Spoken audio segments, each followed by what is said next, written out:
prophète Kakou Philippe dit que tous ceux qui utilisent des préservatifs sont possédés des démons, ils meurent, ils vont en enfer. Le prophète Kakou Philippe dit que une femme qui se dépigmente est sous la malédiction, elle meurt, elle va en enfer. La Bible ne parle pas de ça. Aucun verset de la Bible ne dit si une femme peut se dépigmenter ou pas. Une question, je crois que sera une question toute chaude, mais qui va nous faire chuter directement. Oui. Je me demande, le message, vous l'avez dit, il faut qu'il y ait un prophète, il y a un prophète dans chaque génération pour apporter, pour interpréter, pour apporter la lumière. C'est lui le législateur, hein, par rapport aux lois que Dieu devra recommander et donner à son peuple. Oui. Que dit le prophète Kakou Philippe par rapport au péché de cette génération? Parce qu'aujourd'hui, on se réfère, quand on parle au péché, on a de références par rapport à la Bible, mais on vous attend de parler, apparemment, on doit considérer la Bible comme une histoire, hein, des récits où Dieu a utilisé des hommes dans les passés. On doit aujourd'hui considérer appliquer, hein, mettre en pratique les paroles ou encore les messages du prophète Kakou Philippe. Alors, comment lui pense quels sont les péchés par rapport à notre génération qu'on devra ajouter quelque chose, je dirais, par rapport à ce que la Bible a dit, hein, car Dieu a tant aimé les mondes qu'il a donné son Fils, afin que quiconque croit qu'il ne périsse point. Par rapport à ça, Dieu a envoyé son Fils pour mourir, pour nous racheter. Et après, on doit reconnaître nos péchés en allant vers Jésus-Christ pour demander le pardon. Et quand vous dites que les pardons entre moi, hein, c'est comme ça, ce n'est pas tolérable ou ce n'est pas acceptable, c'est que les pardons normalement doivent être obtenus par Kakou Philippe ou comment? Là, c'est deux questions différentes. Donc, je vais répondre à sa question et je viens sur la vôtre. Merci. Elle a cité Jean 3,16. Jean 3,16 dit, car Dieu a tant aimé le monde qu'il a donné son Fils unique afin que quiconque croit ne périsse point. Ok, il n'y a pas de souci. Quand vous allez dans Jean chapitre 6, verset 40, Jésus-Christ dit, c'est ici la vie éternelle, que quiconque discerne le Fils et croit en lui est la vie éternelle. Quand vous allez dans Matthieu chapitre 23, le verset 39, le Seigneur Jésus-Christ dit que vous ne me verrez plus jusqu'à ce que vous disiez, béni soit celui qui vient au nom du Seigneur. Or, dans Jean chapitre 6, verset 40, il est dit que la vie éternelle, c'est que le Fils unique là, toi tu dois le discerner en ton temps. Où il est. Lorsque Jésus s'en va et que Paul entre en scène, Paul reçoit une vision dans Actes chapitre 9 où le Seigneur le commissionne. Question, au temps de l'apôtre Paul, où était le Fils unique qu'on doit discerner quoi en lui pour avoir la vie éternelle?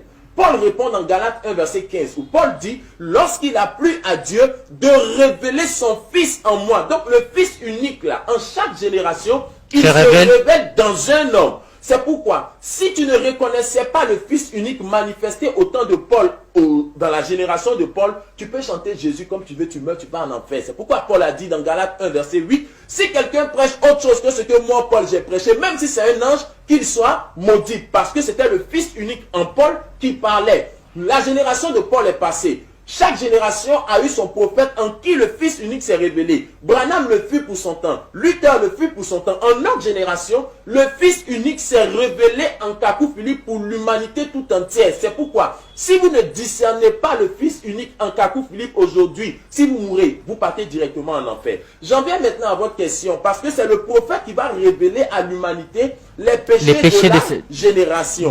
Parce qu'il y a des réalités aujourd'hui qui n'existaient pas au temps des prophètes de la Bible. Et alors, il faut un prophète vivant pour révéler la volonté présente de Dieu par rapport aux réalités présentes. Comme souvent j'ai l'habitude de le dire, personne ne peut prendre la Bible pour dire à un fumeur de chanvre indien ou de cigarette, ne fume pas, car il est écrit de ne pas fumer la cigarette. Aucun verset ne le dit. La Bible ne tranche pas sur la consommation de la cocaïne ou de l'héroïne. Il n'y a pas de versets qui le disent. Parce qu'au temps des prophètes passés, il n'y avait pas ça. Mais aujourd'hui, le Saint-Esprit qui va nous aider à... Le Saint-Esprit n'est pas du vin. Le Saint-Esprit est l'Esprit. Il a besoin d'un corps pour vous parler. Et le corps du Saint-Esprit en chaque génération, c'est le prophète. C'est pourquoi Apocalypse chapitre 19, verset 10 dit que l'Esprit de prophétie est le témoignage de Jésus. Donc le Saint-Esprit, là, il se base dans un corps pour pouvoir parler à l'humanité. Alors, aujourd'hui, il y a par exemple le port des préservatifs. Que dit la parole de Dieu sur l'utilisation des préservatifs? La Bible n'en parle pas. Mais le prophète Kakou Philippe dit que tous ceux qui utilisent des préservatifs sont possédés des démons, ils meurent, ils vont en enfer. Le prophète Kakou Philippe dit que une femme qui se dépigmente est sous la malédiction, elle meurt, elle va en enfer. La Bible ne parle pas de ça. Aucun verset de la Bible ne dit si une femme peut se dépigmenter ou pas. Et même, Paul a parlé de la souillure qu'il y a sous le lit conjugal. Mais quelle est la définition de la souillure du lit conjugal? Aujourd'hui, on peut voir des personnes sur leur lit conjugal, même avec leurs femmes qu'ils ont dotées, ils peuvent promener leur langue dans l'intimité de femmes. Des pasteurs même font cela. J'ai vu une vidéo de Marcel Otunasi où il a clairement dit que lui fait cela et il encourageait les fidèles à faire cela. Comment quelqu'un peut promener sa langue dans une intimité de femme et se tenir à la chair pour dire Alléluia, Amen? C'est une langue maudite et tout ce qu'elle dit, c'est la malédiction. Le prophète dit que c'est la malédiction. Une femme qui prend l'intimité d'un homme dans sa bouche est une femme qui est sous la malédiction. Quelqu'un qui va avec sa propre femme par derrière, même si ce n'est pas la sodomie, le fait d'aller avec sa femme par derrière fait de toi un maudit parce que tu es un animal. Quelqu'un sur son lit conjugal, une femme qui monte sur un homme, alors que l'homme est appelé à être le chef et à dominer, c'est la malédiction. Et aujourd'hui, vous voyez que les gens sont sous la malédiction. Les gens sont possédés. Les gens sont sous l'influence des démons.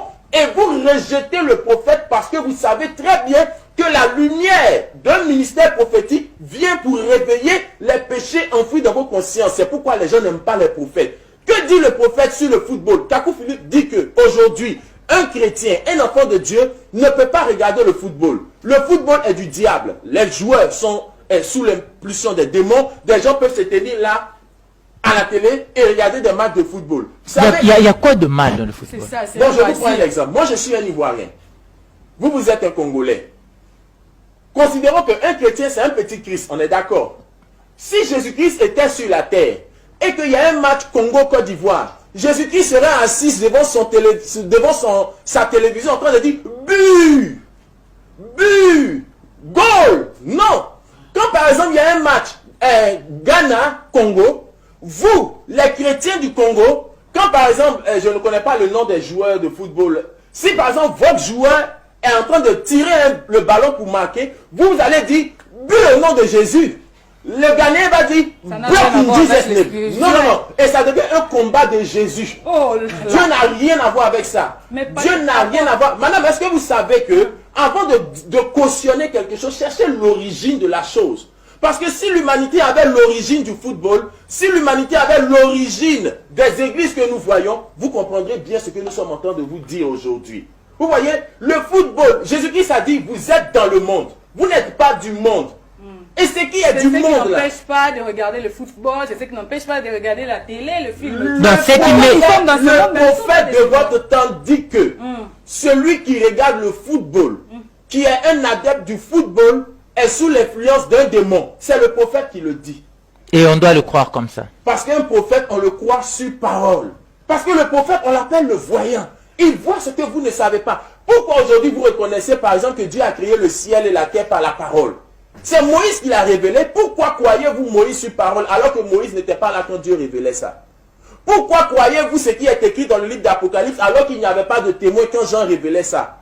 Pour les choses passées, l'humanité manifeste l'intelligence pour pouvoir accepter cela. Pour les choses futures, l'humanité manifeste la foi. Mais pour les choses présentes, l'humanité est aveuglée. Or, ce qui va vous sauver, ce n'est pas ce que Dieu a dit hier ou ce que Dieu dira demain, mais c'est ce que Dieu dit aujourd'hui, selon qu'il est dit dans Matthieu 4,4. L'homme ne vivra pas seulement de paix, mais de toute parole qui sort présentement de la bouche de Dieu. Question, aujourd'hui, qui est la bouche de Dieu? La Bible ne dit pas de toute parole qui sort des bouches de Dieu, mais de la bouche, c'est au singulier, c'est défini. Qui est la bouche de Dieu aujourd'hui? Qui est le prophète de la génération aujourd'hui? C'est Kakou Philippe. Vous le rejetez, vous allez en enfer. Vous l'acceptez, vous êtes sauvé. Merci beaucoup, apôtre Armand Martin.